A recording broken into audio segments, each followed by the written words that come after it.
important that whenever you are putting up your study design, you should have the ethical approval required for particular study design.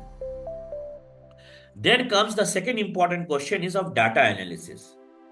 So how you are getting your data, where you are getting your data, and how you are getting your data. Remember, I told about that sociology publication.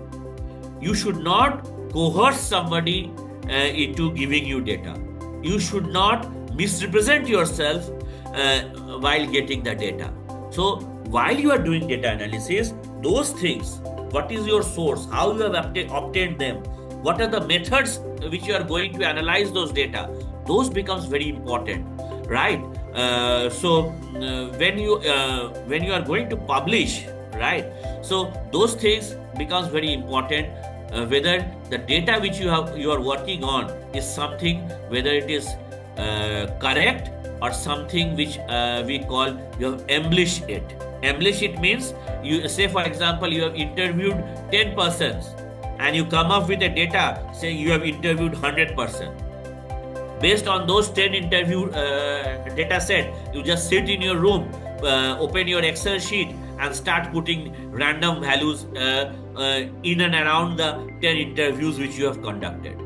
So then obviously whatever data analysis you are going to do is totally coming out to be false. At best, if you are a good social researcher, maybe you are able to get the trends.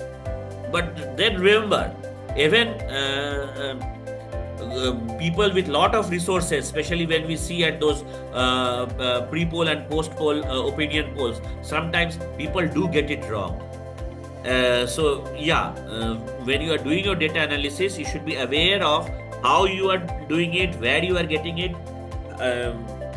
Then comes the question of authorship, and this is a very important issue. Remember when I told you about how one of the professors in IIT used his influential position to become the first author? Okay, at least that person was somehow associated with the publication. Now let me tell you how this kind of ghost authorship works.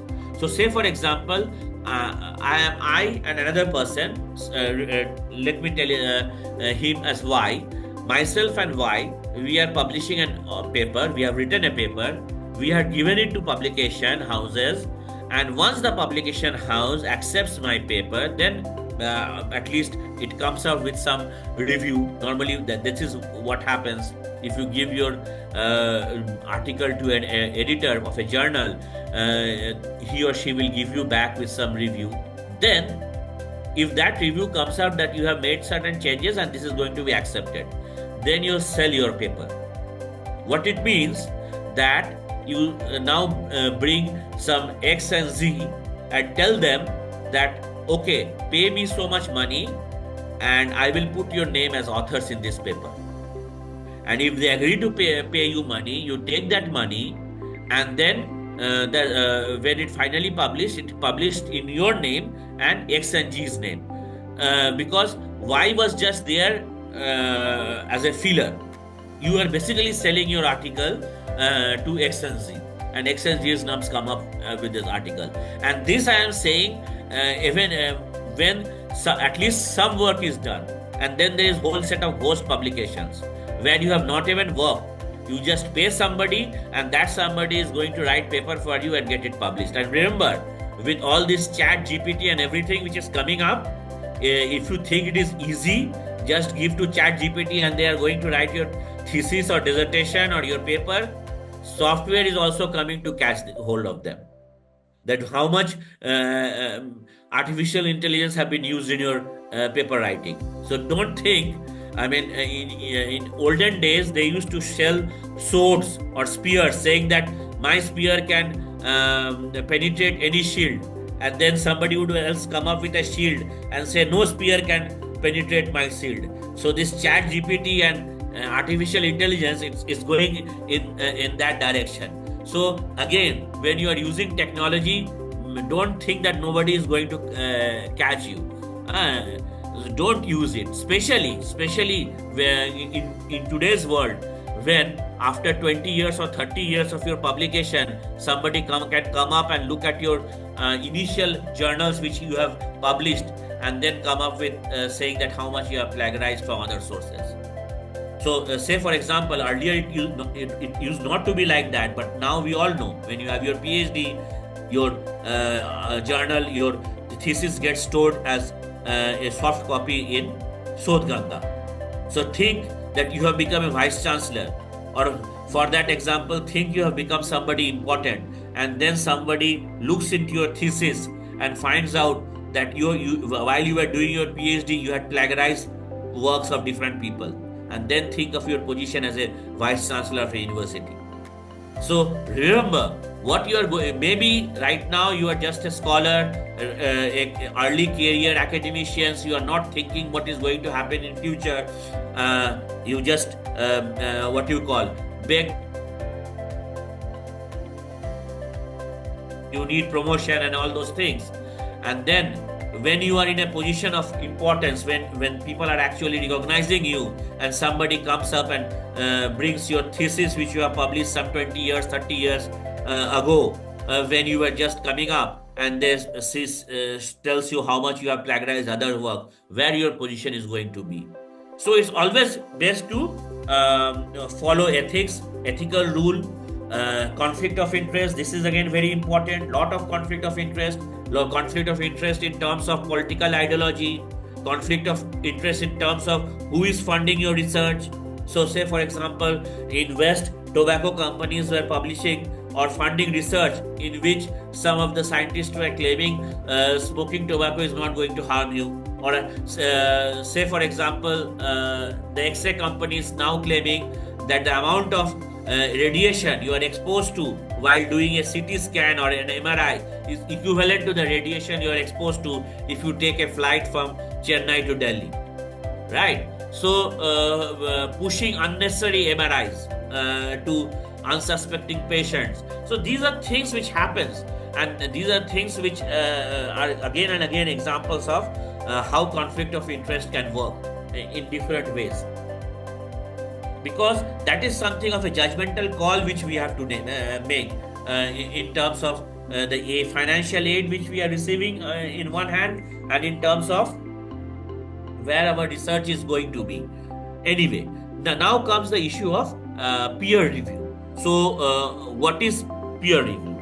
The idea behind peer review was always that, so whichever area in which you are publishing, whichever area you are claiming yourself to be an expert to, the best way to judge your expertise is to get your publication reviewed by those people who are also working in those areas, or people who are well established in those areas. There are times when the journal itself asks for suggestion from the author. So who are the people who think who would you suggest should review your paper?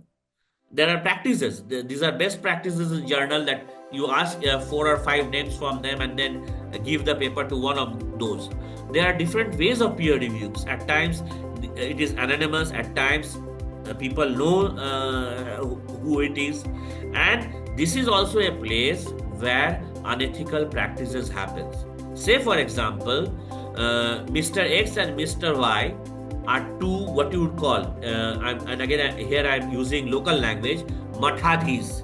I mean people who are one and all in that particular disciplinary area. And obviously what happens if you publish something which is not in accordance to the way they publish, what they will do is to prevent you from getting published. This has happened. This happened in past. This is happening in present, and this will happen in future. Because especially in academics, especially in field of knowledge, how fragile our egos are. So again, when we are talking about peer review, there are certain positive, there are certain negative, and when we are talking about publication, there are evidences. There have been incidents where people have then complained, authors have complained to the journal that the reviewer was unnecessarily biased against his or her publication, and then a good journal would then obviously give your paper to somebody else to get it peer reviewed, and then bring out whatever is the good out of that. So even in these journals and journal editors, they have to at time do what you call regular audits of those who are reviewing you. In case of journalism, for example, and in US it was well documented, in India not so much. You see, at times we bring out experts, right? So we have a foreign relation issue, we bring out some expert and interview him or her about what the things or how the things are. In US it came out, especially during the Iraq war, during George Bush II. There were few experts whom the media was interviewing, and they were linked privately with the private contractors who were producing weapons for fight. And the contractors who produce weapons, they will always require a good war, right? Because if there is a war happening, your weapons will get sold, your company will earn profit. So people who were coming to the TV as neutral experts on whether Bush was doing it right or wrong, it came up that he himself had interest with military contractors who were interested in continuation of the war. So yeah, these are parts of what you would call as conflict of interest, especially when we call about peer review and all those things. Then comes the issue of redundant publication. What is redundant publication? So what happens? So you are a researcher, you want to get your thesis published or your article published quickly. You give your article, same article with two different headings, or at times maybe your same heading, but normally with two different headings to two different journals. So what happens if one journal accepts you, it gets published quickly, and then at times what happens, both the journal accepts your paper, and you get two publication at the cost of one word. So initially, obviously, what happens is because you have given a different heading, those things used to get published. Again, now with more softwares, those things can be easily caught, right? So those are redundant publication. When you are publishing the same thing, just tweaking with some introduction over here or there, or tweaking with some of your findings here and there, and making them as two publications instead of what it is, which is actually one publication. Then comes the issue of duties of a editors. If as an editor of a journal where you are getting those kind of work, what you should do, what kind of calls you should make. Then comes media relation, advertisement. All these are part of this publication ethics which they have come up with, and they have detailed protocol of how to deal with some issues. Say for example, you have already published, and then somebody comes up and say that that this person has plagiarized the work of second author, and you get examples, right? You get examples of how the research articles are then taken down by journals or reducted, as you say. If you look at the example, the previous example where I was giving, see in 2014, that Nature retracted some of the articles, right?